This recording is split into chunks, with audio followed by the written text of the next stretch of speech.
Shalom, puji Tuhan, di hari yang baru ini Tuhan kembali lagi mempercayakan kita untuk hidup, mengasihi dan melayani Tuhan. Kiranya damai sejahtera Allah yang melampaui segala akal itu akan terus memelihara hati dan pikiran kita di dalam Kristus Yesus yang adalah Tuhan dan Juru Selamat kita.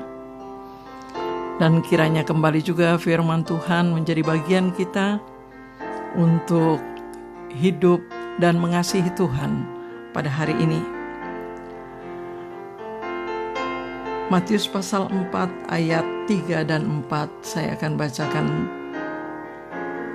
Lalu datanglah si pencoba itu dan berkata kepadanya, "Jika engkau anak Allah, perintahkanlah supaya batu-batu ini menjadi roti." Tetapi Yesus menjawab, "Ada tertulis, manusia hidup bukan dari roti saja, tetapi dari setiap firman yang keluar dari mulut Allah."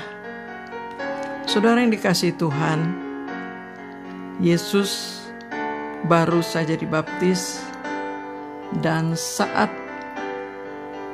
bagian peristiwa ini terjadi merupakan permulaan dari pelayanan Yesus, di mana dia memulai pelayanannya dengan berpuasa 40 hari dan 40 malam.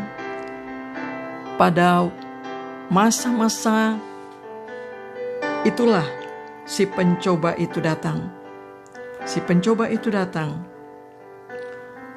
dengan tantangan saat dia lagi lapar, menantang dia untuk mempraktekkan kuasa Allah,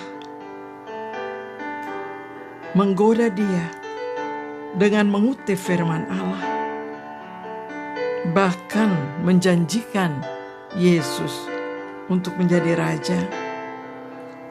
Iblis tahu kondisi Yesus saat-saat itu, saat yang krisis, saudara. Dan apakah Yesus tidak bisa melakukan untuk mengubah batu menjadi roti? Tentu saja bisa. Tetapi pertanyaannya, mengapa Yesus tidak melakukannya? Mengapa Yesus tidak melakukannya?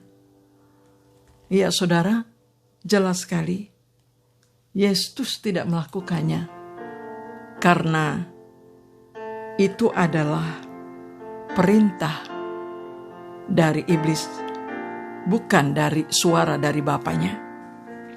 Saudara yang dikasihi Tuhan,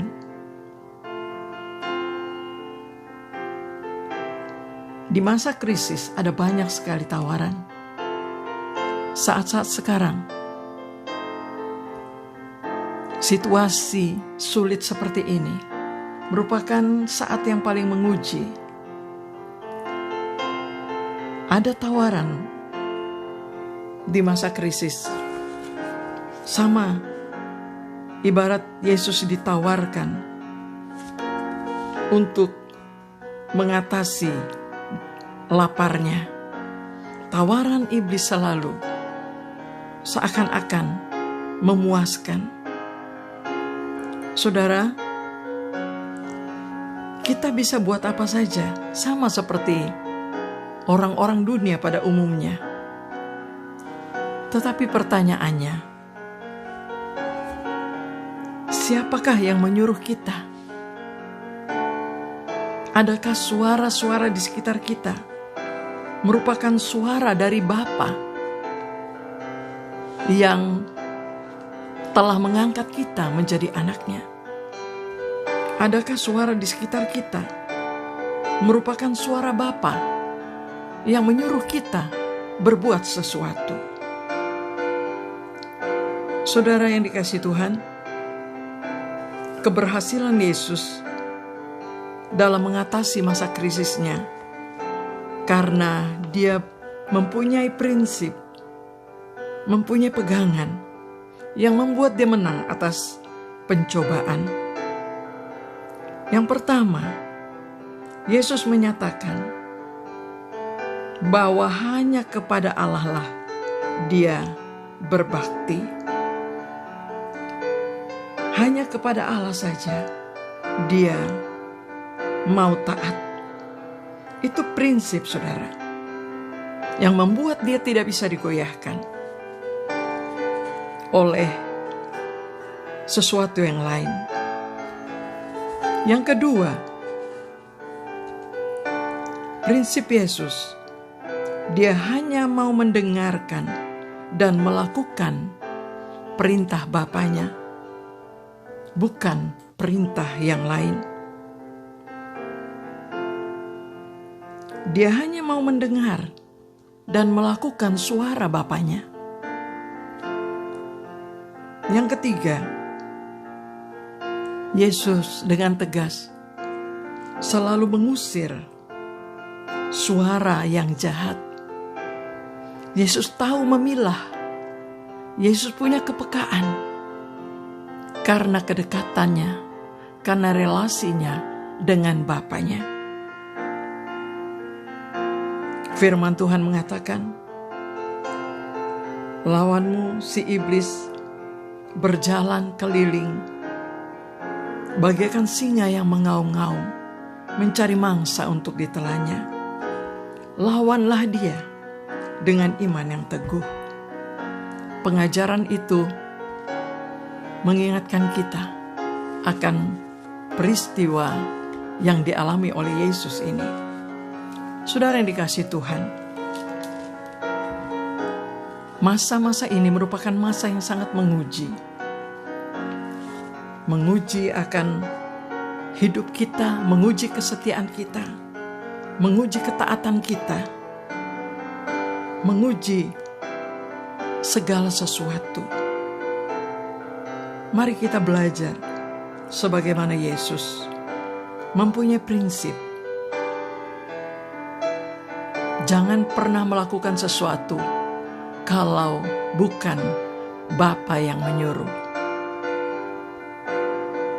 Dan belajar tegas untuk setiap suara yang lain selain suara Bapa kita yang di surga. Tuhan memberkati kita semua. Amin. Mari kita berdoa, saudara. Bapa kami di surga, kami bersyukur kepadamu. Hari ini kami kembali diingatkan dan diberi teladan lagi oleh pengalaman Yesus Tuhan dan Juru Selamat kami. Terima kasih Tuhan, kami memuji Engkau untuk suara firman-Mu, dan biarlah terus kami dimampukan untuk sungguh mentaatinya. Tolonglah kami untuk meneladani bagaimana Yesus melewati masa krisisnya. Terima kasih Tuhan Yesus. Berkati lagi kami pada hari ini, masa-masa yang sulit dan sangat menguji. Biarlah kami ditolong oleh Tuhan untuk mengalami kemenangan demi kemenangan bersama dengan Tuhan karena ketaatan kepada suara Tuhan. Berkati juga semua kaum keluarga kami, berkati juga para pelayan Tuhan pada hari ini, supaya hal yang sama kami semua alami, bahwa Tuhanlah yang memerintah kami, dan kami memiliki kepekaan kepada hal-hal yang bukan dari Tuhan, sehingga kami dapat memenangkan waktu kami dapat memenangkan segala sesuatu hanya untuk ketaatan kepada Tuhan. Di dalam nama Tuhan Yesus kami berdoa. Amin. Selamat bekerja saudara. Tuhan memberkati kita semua. Amin.